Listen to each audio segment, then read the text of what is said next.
Every time your toddler throws themselves on the floor of a grocery store, screams until their face turns red, or refuses to put on shoes for the 15th time in a row, something important is happening. Not a battle of wills, not manipulation, not a sign that you are failing as a parent. Something far more sophisticated is unfolding right in front of you, and most parents walk right past it without ever realizing what they missed. Toddlers do not have the neurological wiring to say, "I feel overwhelmed by the sensory environment in this store, and my cortisol levels are spiking." They do not have the vocabulary to explain, "I need more autonomy in my daily routine because I am developmentally wired to assert independence right now." What they have is behavior. Raw, unfiltered, sometimes exhausting behavior. And that behavior is not random noise. It is a signal.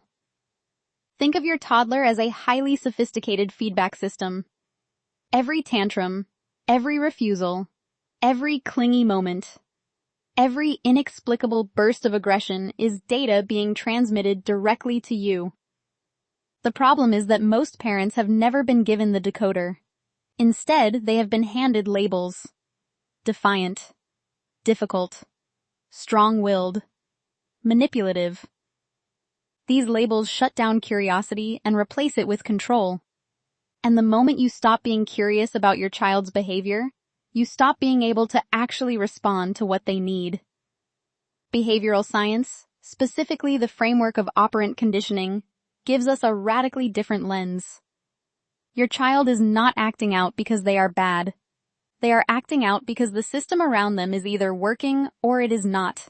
And their behavior is the most honest report card you will ever receive. When your toddler melts down, the instinct is to ask, "What is wrong with my child?"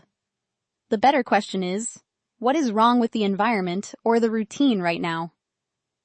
Operant conditioning tells us that behavior is shaped by consequences and context.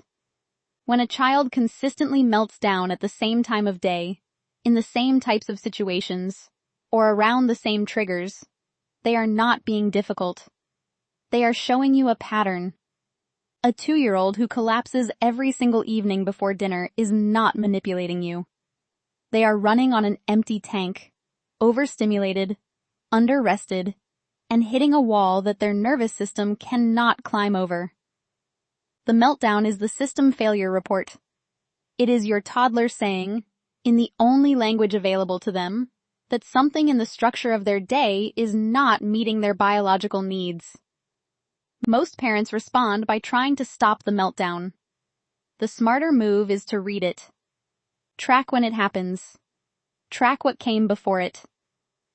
You will almost always find a pattern, and that pattern is your roadmap to a calmer child and a calmer home. The toddler who refuses to do what you ask, who says no to everything, who insists on doing things their way even when it makes zero logical sense, is not trying to make your life harder.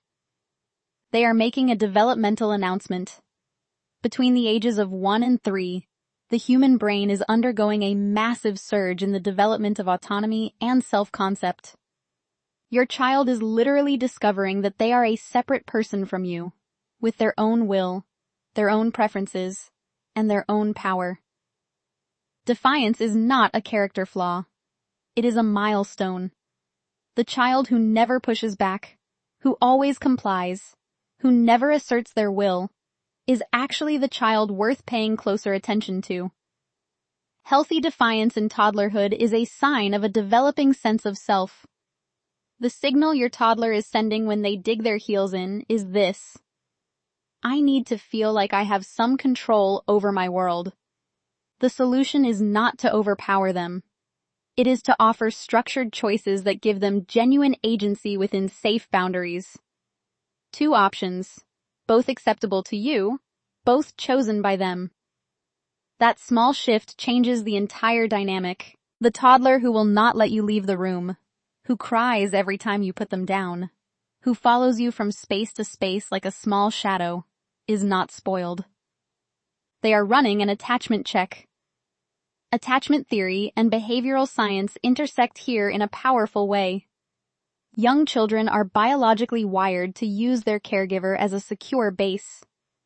When something in their environment feels uncertain, when routines shift, when stress enters the household, or when connection has been thin due to busy schedules, they recalibrate by pulling closer. Clinginess is your toddler asking, "Are you still my safe place?" The answer is not to push them toward independence before they are ready. The answer is to fill the attachment tank first. More eye contact, more physical connection, more one-on-one time that is fully present and undistracted. When the tank is full, independence follows naturally. You cannot rush a child into confidence. You can only build the foundation that makes confidence possible. When your toddler hits, bites, or throws things, and when a child who was previously potty trained starts having accidents again, or a child who slept through the night suddenly cannot. These behaviors are stress thermometers. They are measuring something in the environment that has exceeded your child's current capacity to cope. A new sibling, a move, a change in childcare, tension in the home, even a shift in your own stress levels. All of these register in your toddler's nervous system before they register anywhere else. Aggression and regression are not steps backward.